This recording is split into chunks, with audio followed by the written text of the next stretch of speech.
Hello, greetings, fellow stationeers, and welcome back to Mimas with me, 54 Bear, where we are continuing to do things of the plumbing nature. View from inside the base for a change. This is the state of the piping at the moment. We are going to make it a little bit funkier, in as much that there are things that I need or wish to do. First of which is to address the cooling in this power shed room. The cooling is kind of okay. It sort of keeps the temperature in a reasonable range, but the problem is it does get above 50 fairly quickly, and the gas fuel generator over there in the corner stops working when the temperature in there hits about 50 degrees. Consequently, our battery percentage, charge percentage, which is this number down here, hardly ever goes above 20, or it goes a little bit above 20, but it drops down there fairly quickly, and the gas fuel generator needs to kick in. So the cooling system is basically being overwhelmed by by the heat that the gas fuel generator is generating. So I believe the situation or the solution is to put more coolant into the cooling loop. Right now we only have at room temperature just over a megapascal of oxygen. Now oxygen is not a good gas for cooling, but it kind of works here on Mimas because the temperature gets very, very cold, and a lot of gases will freeze when they hit those kind of temperatures. So I've printed up some things that we need, or that I wish to use, and we will go off and do them. Now, to keep the battery drain down, I will turn off all of these things that I am not using. This is for an internal project, which maybe we'll get to today. And yes, we will go into the void and do the things.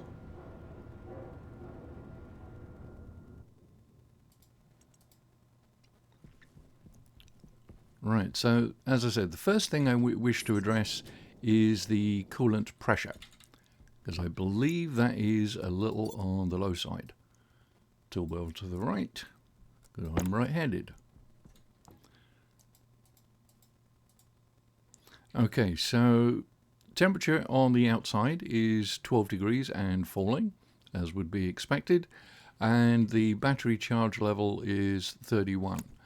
Now the problem we have is I'm using a Schmidt trigger to control whether this or when the gas fuel generator is activated.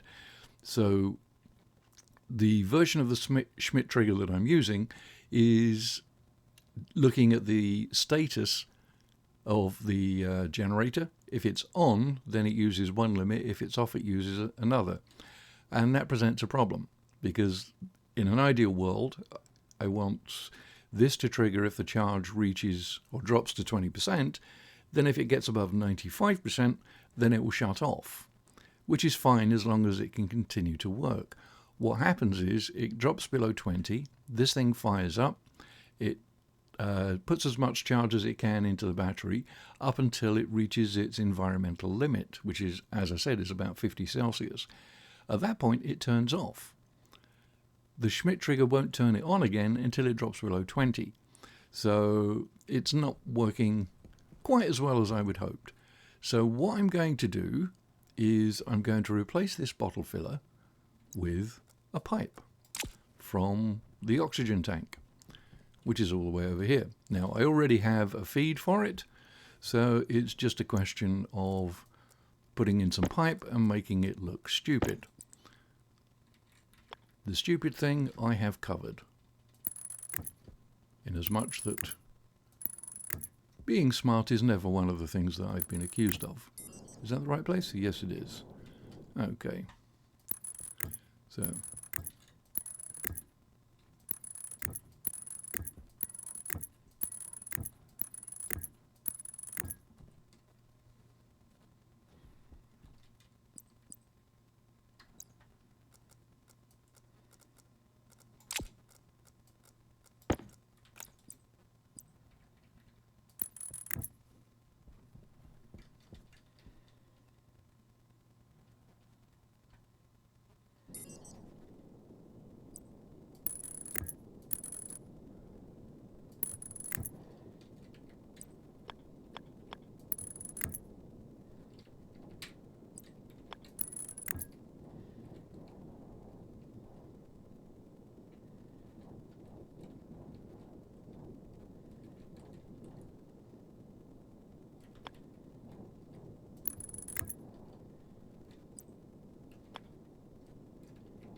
Hunger caution.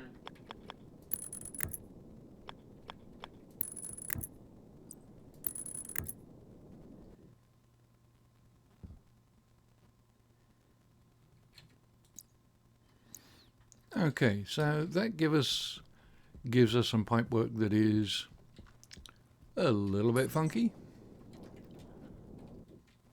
3 guesses if you can imagine what my favourite old Windows screensaver was. Okay, now I am going to change some of these pipes here. And to do that, from the outside, I will need some regular pipes. Do I have any? Yes, I do. Excellent.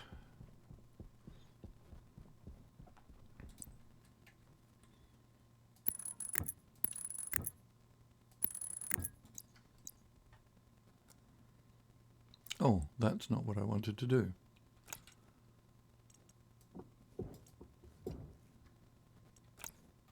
I made a boo-boo.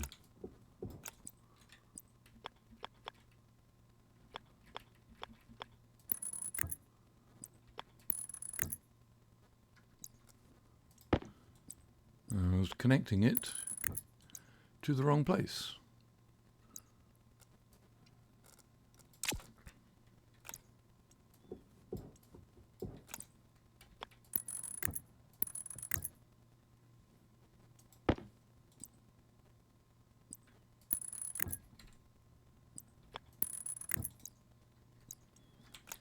Okay, we will remove this. This is the pipe I needed to remove.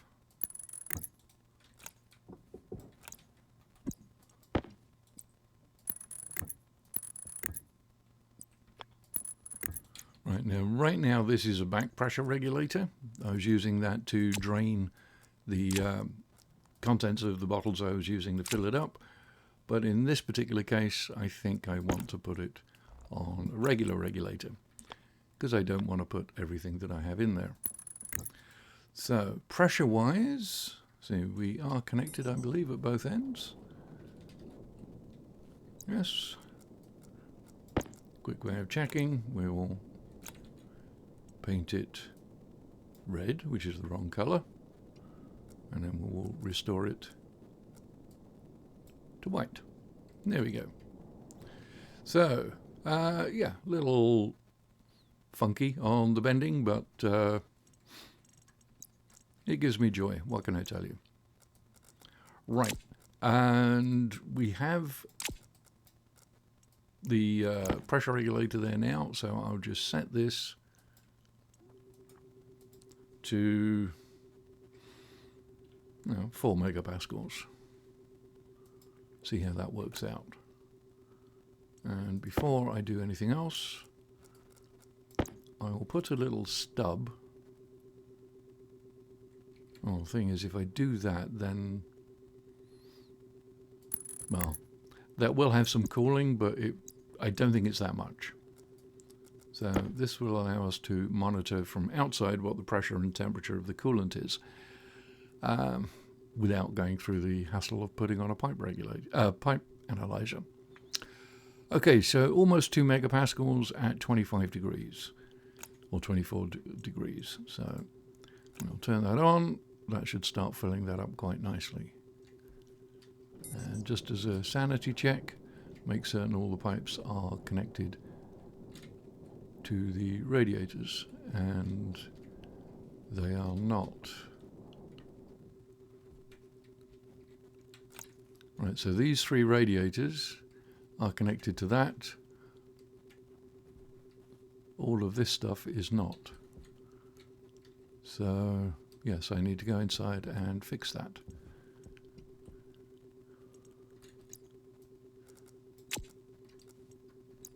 I think I can hear a faint buzzing. Yep, I left the labeler on. Okay, into the power shed we go.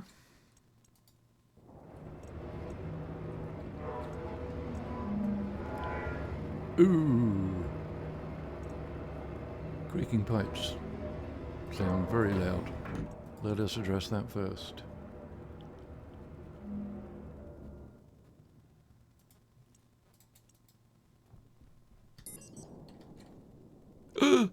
Yikes. Right, we've still got 10 megapascals before we hit burst pressure, but I don't want to worry too much about that. Okay, right now the yellow tank is being cooled. As soon as I throw this switch, this stuff will start getting cooled, and I don't want that, just in case I do have to switch back to the Stirling. So I will disable the cooling and switch the tanks. So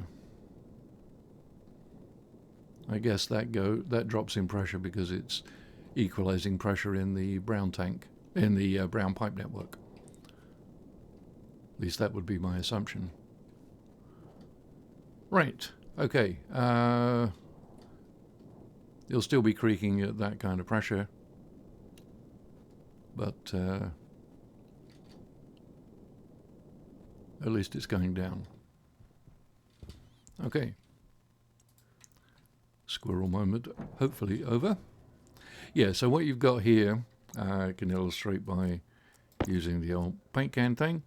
If I paint these red, all of these are still on a different network. So obviously it's not going to put the coolant to where I wish to have it. So I will fix that by adding in some pipage. So that's going to need to go to the right, or left, I guess. Okay, so now all the piping should be on the same piping network.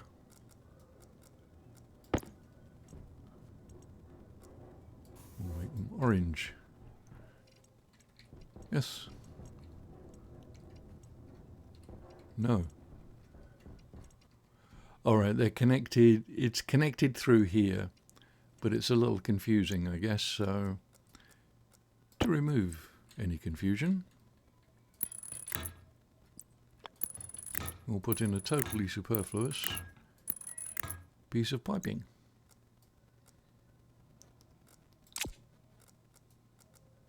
Alright, so now if I make these purple, all that out there's purple, and everything up to the valve is purple, which is what we want. I think I will actually have these white, just so it reminds me that it's full of oxygen. Alright, so this is fired up. Internal temperature is around 25 degrees. I'm looking down here, my external. Don't always have to get the tablet out, but I do want to see what the pressure and temperature is inside here. So -3 in there. That's the room. Pipe. Show me the pipe. There we go. So 17 on this side, +3 now.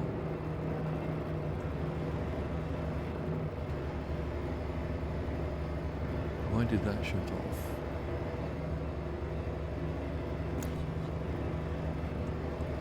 Now, to be honest, I have been tweaking around with the setting that it uses. I can't remember what I left it at. But it's measuring the temperature up at this end, so 300 Kelvin. So I've probably got it set at either 290 or 300.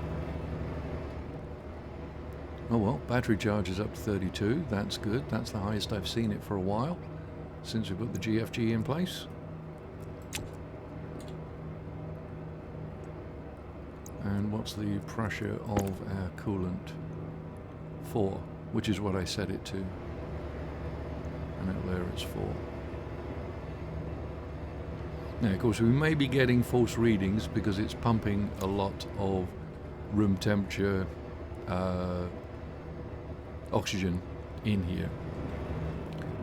Once I shut off that pressure regulator, well, I mean, it won't be pumping anything new in anyway because it's probably, the pressure is probably going to be increasing anyway as it warms up.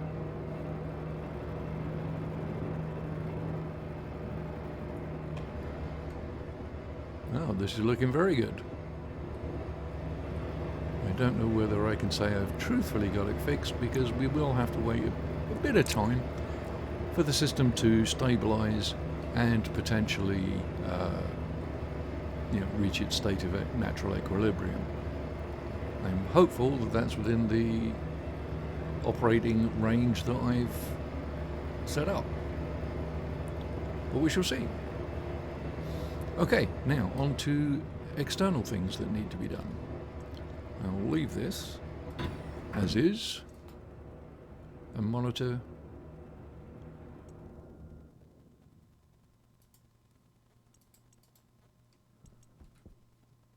Okay, as for external things, I needed some of these, but I want the insulated versions.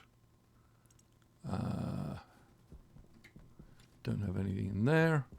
I may have to go print some, maybe. Right, another radiator, some heat exchangers. Those are the gas ones. Okay, I'm going to need to make some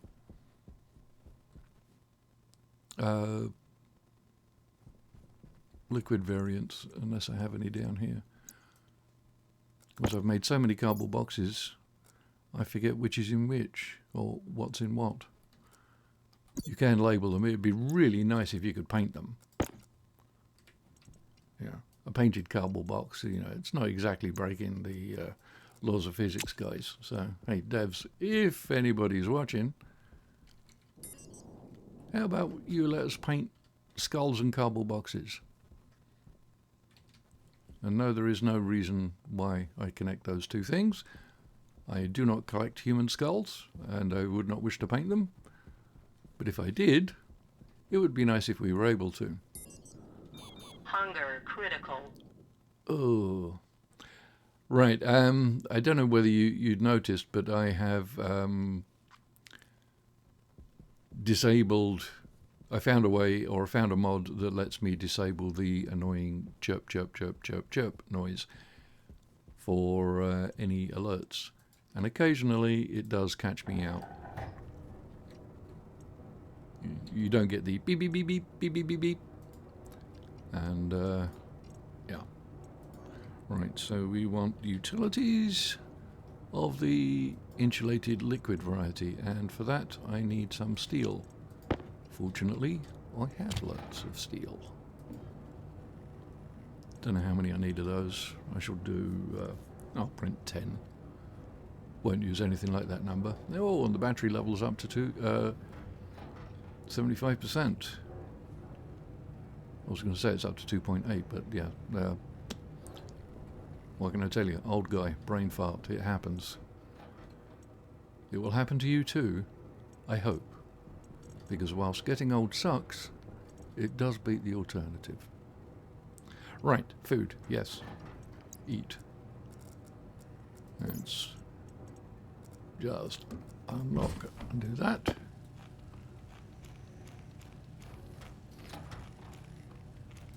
I did have some cake I bought off a vendor, trader, and actually I bought 2 of them. And they lasted quite a while. I don't know if they lasted long enough for me to want to make them. How many do I have? 5. Well, let's just do 8.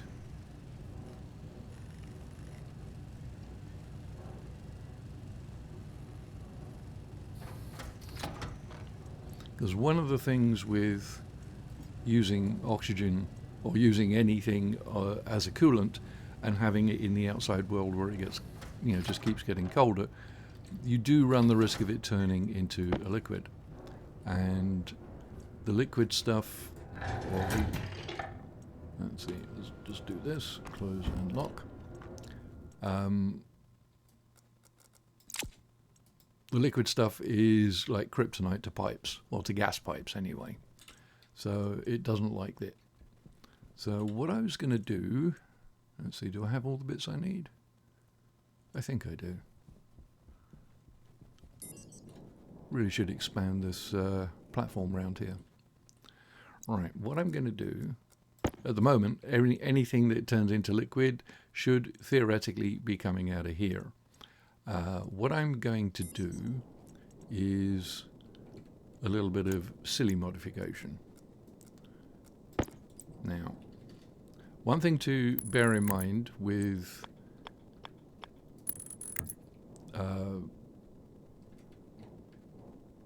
gases in Stationeers is they do not obey the laws of gravity.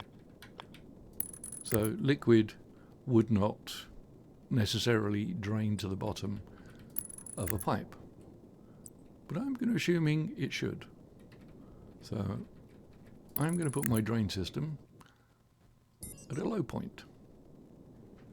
I don't know how many of these I need, so I will just do 3 for the moment, and I'll put in condensation valves,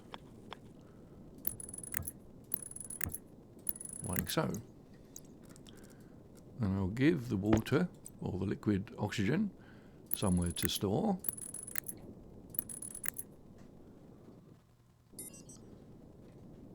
And then I will use more valves to take any gas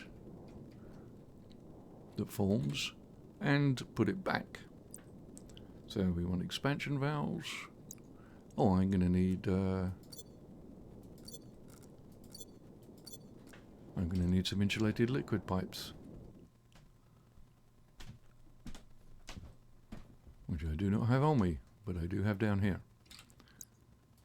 Okay, those.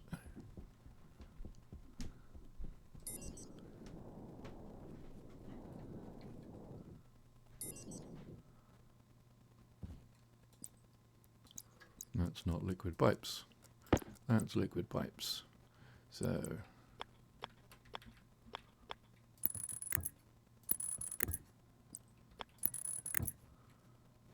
I said, this is totally stupid. Actually, that I'm going to want.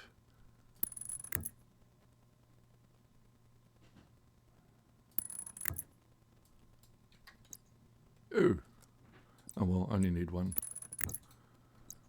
To be honest, I don't think we need this many, but I will use them nonetheless. So an expansion valve allows gas to pass through, but it keeps the liquid inside. So we'll do that like that. And I'm going to definitely need more of these. Let's see, we will do that, that. Or should I put it up in there? Well, I guess we'll put it there. Okay. More GP pipe, please. Uh-oh. I may not have any. I do. And that should be enough.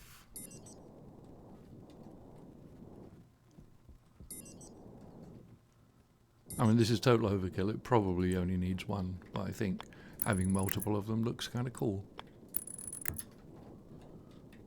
Not that anyone's ever going to see it here. Okay, so as long as I remember to turn these valves on,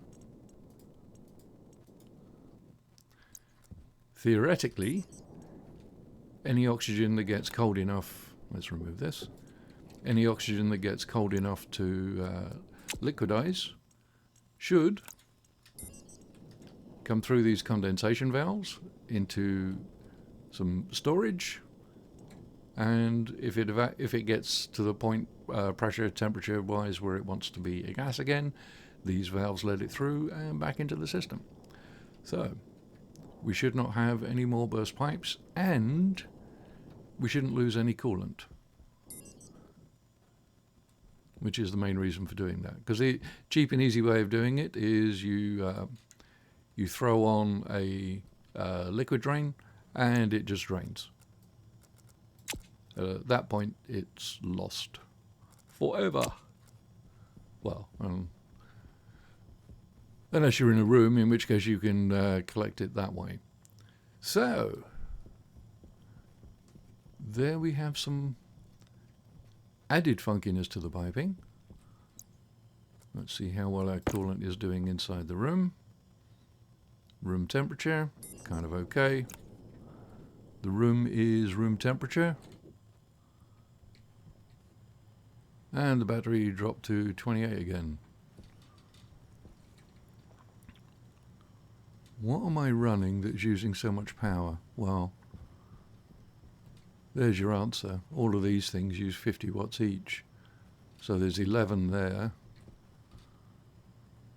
So 15 times 50 watts plus all this lot. That's using a fair amount of power. So, I mean, I really don't need to be monitoring this. It is remarkably stable. Yeah, I mean, I can take some degas doors.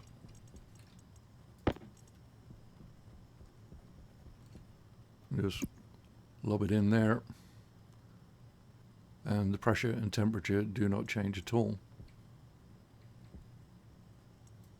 And out it comes. I mean, theoretically, I don't even know if it needs to be turned on. But I will turn it off, save a bit of juice. Okay, I also wanted to address this.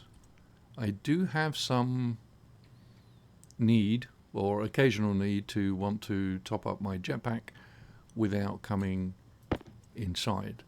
But it takes a long time because the storage is not very much. So I want to add more storage, and I only have one kit. That's okay. We'll just do the one. We'll put it there, and we will connect it.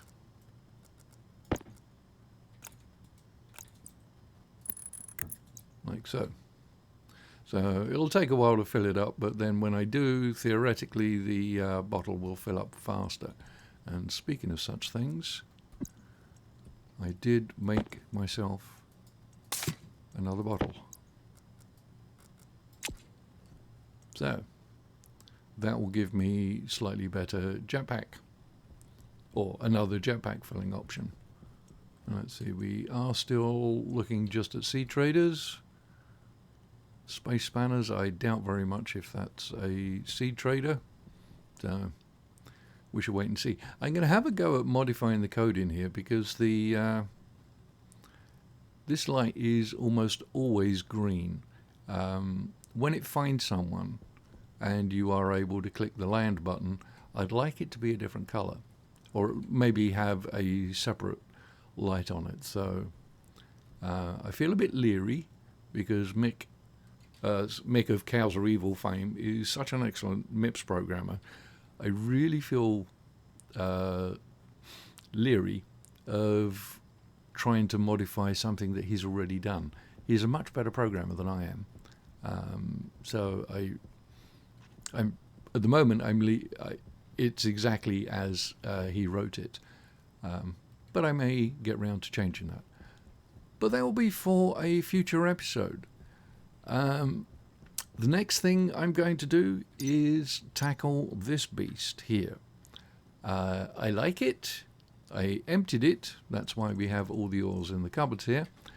These oils are all degassed at the moment, so I can just grab them and use them. But this needs some work. I tried to make it compact by putting it in this format, and I don't like it.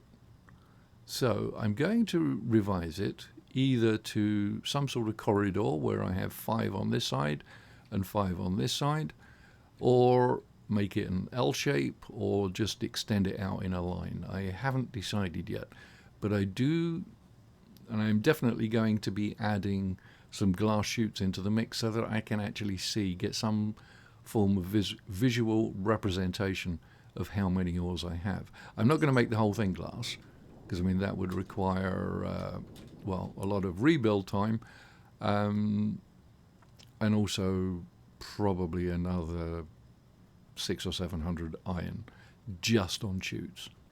And as much as I like the idea of this, I really don't want to invest that much resources in it. So it'll be a bunch of glass chutes close to the outlets, and the rest, we'll have some glass chutes periodically up the length of each one, so I can just walk on the ceiling and see, okay, I'm getting to the point where I ought to think about getting copper or whatever. But anyway, that will be next time. Thanks for watching. I hope you found something useful.